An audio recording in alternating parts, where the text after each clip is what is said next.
कौन चला रहा है हिंदुस्तान को इस वक्त? सिर्फ 4 लोग। लिख के जाओ, कागज पर नाम बताता हूं। देश का प्रधानमंत्री नरेंद्र मोदी गुजरात से, देश का गृह मंत्री अमित शाह गुजरात से, देश की आर्थिक संपत्तियों पे कब्जा अंबानी गुजरात से, देश की आर्थिक संपत्तियों पे कब्जा अदानी गुजरात से। ये 4 बनाम 144 करोड़ की लड़ाई है। याद रखना कि जब सत्ता बेलगाम हो जाए, तानाशाह देश के ऊपर राज करता हो, तानाशाह उत्तर प्रदेश में राज करता हो, तो अपने घरों में हम चुपचाप नहीं बैठेंगे, सड़क पर उतरेंगे, लड़ेंगे और जीतेंगे। परिवारवाद के खिलाफ मोदी जी बोलते हैं। परिवारों के कितने मंत्री बने? कितने मंत्री बने वहां पे? 10 मंत्री बने परिवारों के। कहां गए अनिल झा जी? 10 मंत्री बने परिवारों के।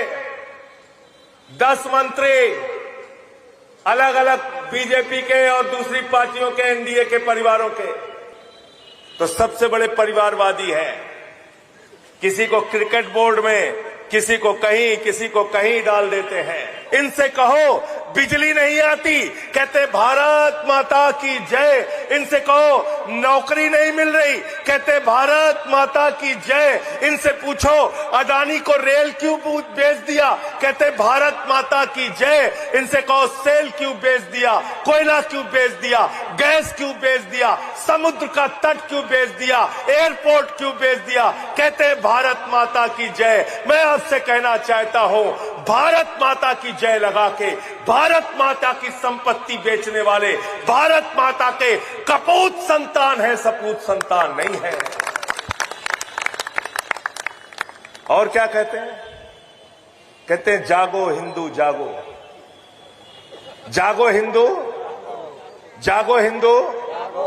ये अनिल झा हिंदू है कि नहीं है? अनिल झा हिंदू है कि नहीं है? ये पवन तिवारी हिंदू है कि नहीं है? ये राजेश यादव हिंदू है कि नहीं है? ये छवि यादव हिंदू है कि नहीं है?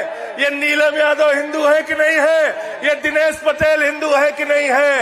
ये सामने बैठने वाले सारे ये हिंदू है कि नहीं है? ये नौजवान हिंदू है कि नहीं है? ये नौजवान कहता है हम जाग गए हैं योगी जी, हमको बताओ तुमने सिपाही की भर्ती में घोटाला क्यों किया? जागे हो कि नहीं भाई? जागे हो ना?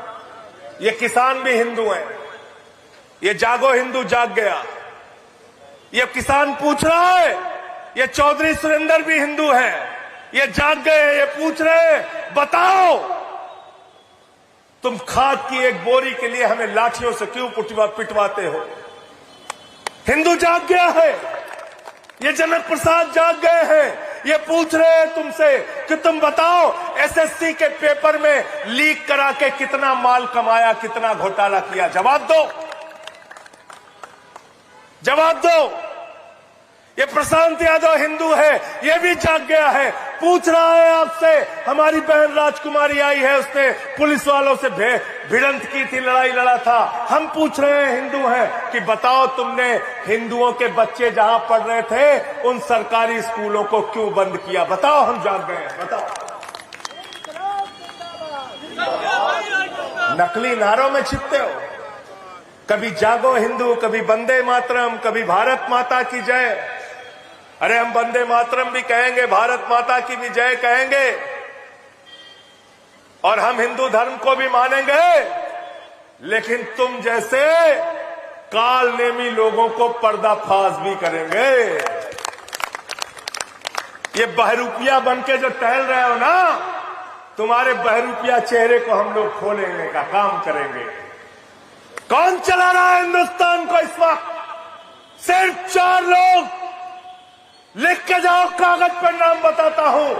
देश का प्रधानमंत्री नरेंद्र मोदी गुजरात से, देश का गृह मंत्री अमित शाह गुजरात से, देश की आर्थिक संपत्तियों पे कब्जा अंबानी गुजरात से, देश की आर्थिक संपत्तियों पे कब्जा अदानी गुजरात से। ये 4 बनाम 144 करोड़ की लड़ाई है। याद रखना। उसी गुजरात में तो गांधी हुए, उसी गुजरात में सरदार वल्लभ भाई पटेल हुए। उनको हम नमन करते हैं, लेकिन ये गुजरात के 4 लोग ये देश की आर्थिक सत्ता और देश की राजनीतिक सत्ता पे कब्जा किए हुए हैं। ये हमें मंजूर नहीं है। देश बेच के खाई मलाई, देश को लूटने का काम कर रहे हैं। यहां पे एक बिजली मंत्री है, क्या नाम है उनका, एके शर्मा। गर्मी में सब परेशान थे, पहुंच गए, पसीना आ रहा था लोगों को, कहने लगे मंत्री जी, मंत्री जी, मंत्री जी, लाइट नहीं आ रही है, बच्चे रात में सो नहीं पाते। बोले जय श्री राम। भगवान श्री राम ने आपको कहा है कि तुम नाकारे बनो, तुम अपनी प्रजा की सेवा ना करो। भगवान श्री राम ने आपसे कहा है कि बिजली मंत्री के तौर पे तुम बिजली ना दो, फिर हमारा नारा लगा के लोगों को मूर्ख बनाओ। ये झूठे लोग हैं, याद रखना। इसीलिए मैंने इनकी पार्टी का नाम रखा है भारतीय झूठा पार्टी। और एक हमारे प्रधानमंत्री हैं, उनका तो विश्व रिकॉर्ड है झूठ बोलने। जापान जाएंगे, कहेंगे जापान से हमारा पुराना रिश्ता है। चीन जाएंगे, कहेंगे हमारा चीन से पुराना रिश्ता है। बिहार गए, कहने लगे यदुवंश से हमारा पुराना रिश्ता है। बलिया गए, कहने लगे बलिया से हमारा पुराना रिश्ता है। पंजाब गए, कहे हमारा सिखों से पुराना रिश्ता है। ईसाइयों के बीच बोले ईसाइयों से हमारा पुराना रिश्ता है। मुसलमानों के बीच में बोले बोरा कम्युनिटी से हमारा पुराना रिश्ता। सबसे तुम्हारा पुराना रिश्ता है और सबकी जेब काट रहे हो, सबकी जेब काटने का काम कर रहे हो। इस देश के अंदर अगर सड़क खामोश हो गई तो संसद आवारा हो जाएगी। संसद में जो तानाशाह बैठा है उसको जगाने के लिए सड़क को जिंदा रखना पड़ेगा। कह रहे हिंदू राष्ट्र बनाना है, मैंने कहा ये देश संविधान से चलेगा, बाबा साहब डॉक्टर भीमराव अंबेडकर के संविधान से चलेगा। हमारी बहन श्रद्धा चौरसिया यहाँ पे बैठी है, इसने एक बार कहा था ये देश किसी बाबा के फरमान से नहीं चलेगा, बाबा साहब के संविधान से चलेगा। और उस संविधान में लिखा है कि भारत एक धर्मनिरपेक्ष राष्ट्र है, और अगर ऐसी कोई कोशिश हुई तो कल को कोई सिख राष्ट्र मांगने लगेगा, कोई तमिल राष्ट्र मांगेगा, कोई तेलुगु राष्ट्र मांगेगा, कोई उत्कल राष्ट्र मांगेगा, कोई तेलंगाना राष्ट्र मांगेगा, कोई बंगला राष्ट्र मांगेगा। पवन तिवारी जी कहेंगे हमारा काशी राष्ट्र घोषित करो, हम कहेंगे सुल्तानपुर को राष्ट्र घोषित कर, हम वहीं से राष्ट्रपति बन जाएगा।